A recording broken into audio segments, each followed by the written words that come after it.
Welcome students to the second part of the video, Input in Java. In this video, I'll tell you about the types of error and the types of comments. According to the English dictionary, an error simply means a mistake. In computer programming, an error is sometimes referred as a bug as well. An error can be divided into three types, namely syntax errors, runtime errors, and logical errors. Let us discuss these one by one. The first error which we'll be discussing is syntax error. Now, these are flagged by the compiler during the compilation stage. By flagged, I mean these errors are displayed for you. These occur due to the violation of the rules of the programming language. The next type of error are runtime errors. Now, these are detected at the time of execution by the JRE, and these occurs in situations where it's not possible to proceed normally due to an abnormal situation. The last type of error which is there in your course is logical error. These cannot be flagged by the compiler or the JRE. That means when logical error occurs, there are no messages for you. There won't be any type of help available to you. There won't be any output as well. Or the output may be present, but it won't be correct. These occurs due to the incorrect logic, and hence the computer cannot help you in any way when these kind of error occurs. Now let us see these errors in action. So I have made a very simple program in which we find the average of two numbers. Now if you look at the program is actually really quite simple. We are creating a scanner object so we can read from the keyboard. We are prompting the user to enter two numbers. Then we are declaring our variables A, B for storing the number and average for storing the average. That is followed by two lines which accept input from the user and store them in the variables A and B. And that is followed by finding the sum and then dividing it by 2. And finally, we print the answer, which is the average of two numbers. Now notice what happens when we press the compile button. I press the compile button and it says at the bottom of the screen, class compiled, no syntax error. Now this indicates that if there are syntax error, they will be flagged at the time of the compilation. Now let me introduce some syntax error for you in this program. Now, as I have told you earlier, syntax error occur when we violate the rules of a language. Let's say, for example, the rule is all lines should end with a semicolon. And let's say I remove this semicolon from here.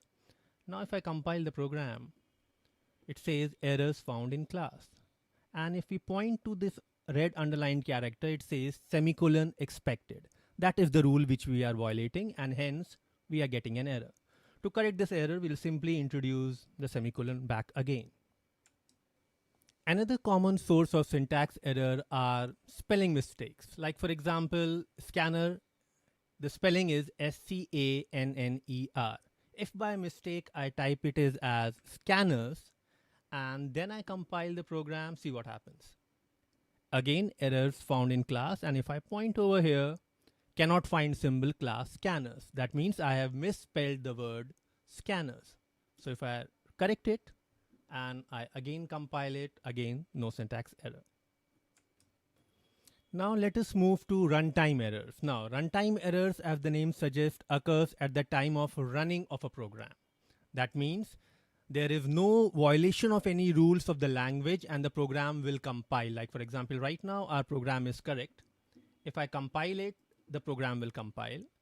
And now if I run it, let's say, let me start the program. And while running, I make a mistake. Like for example, instead of saying 3 and 3, I type 3 in numerals and then 3 in words. Now please understand, we have taken float variables which can store only numbers. And in our case, the first input is the number, that is 3.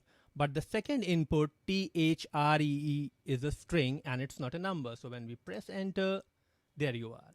It says java.util.input mismatch exception. So runtime errors in Java are also known as exception. And if we move to the terminal window, let me bring back the terminal window for you. You will notice that The error is mentioned in the lower half of the terminal window. It shows up usually in red color. And this, as the name suggests, is saying input mismatch exception. That means the type of the data entered does not match with the type of the variable declared. Specifically, it is occurring due to this string.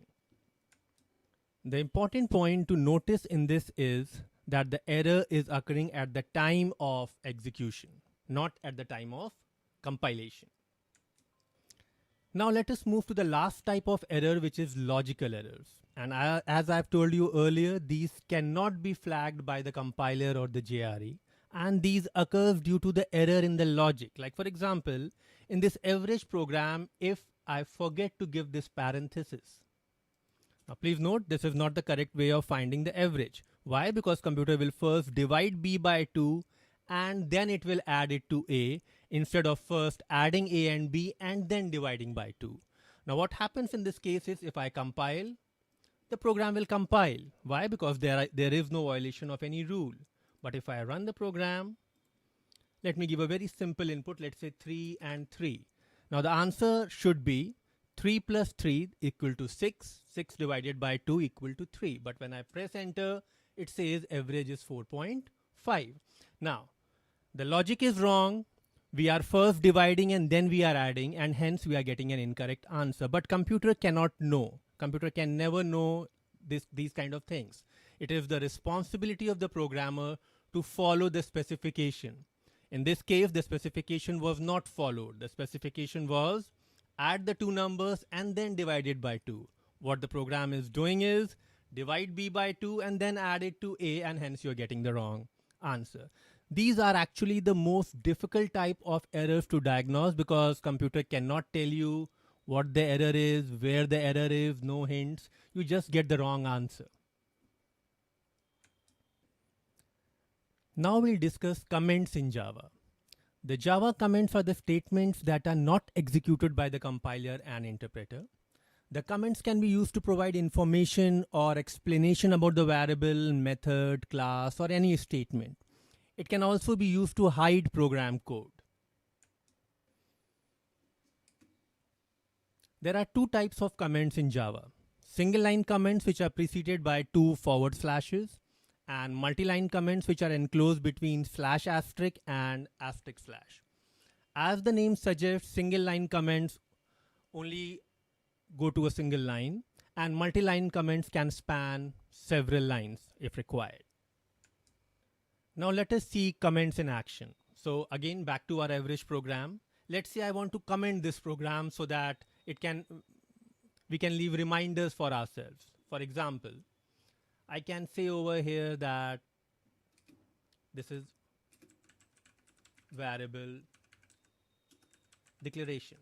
Now notice I am starting the comment with 2 slashes, and the computer is showing it in a blurred fashion. Why? Because it is a comment, it is not supposed to be executed.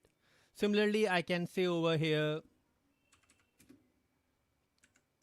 wrong implementation, just to remind myself that, okay, this was the example which I gave for showing a logical error. Now, these are single line comments, and hence they are only in a single line. The other type of the comment is multi-line comment. Like for example, I can say over here slash asterisk, and then I can say this program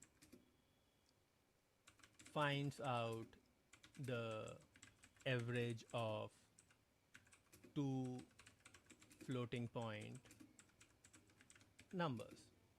Now notice, again this is becoming grayed out, which means that it is a comment. And it is a multi-line comment, though I'm not using it as a multi-line comment, but it will be known as a multi-line comment. But usually when we use a multi-line comment, the comment do span multiple lines, like I'm doing it right now. So this is how you can leave comment for yourself and others who are looking at your program later on.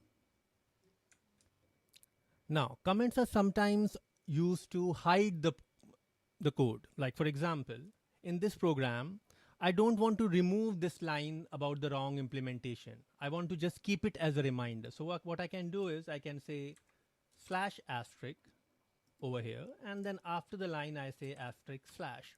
So now this becomes a multi-line comment, though it's a program, but it's it will be treated like a comment. So now we can say that, okay, average is equal to A plus B divided by 2. So we are treating our old code segment as a comment. So this is another way when like programmers want to remove a certain piece of code, but they don't actually want to delete it. They just make it a comment. With this, we have come to the end of this video. If you have any doubts or clarification, you may leave your comment in the Google Classroom and we'll respond to it as soon as possible. Thank you.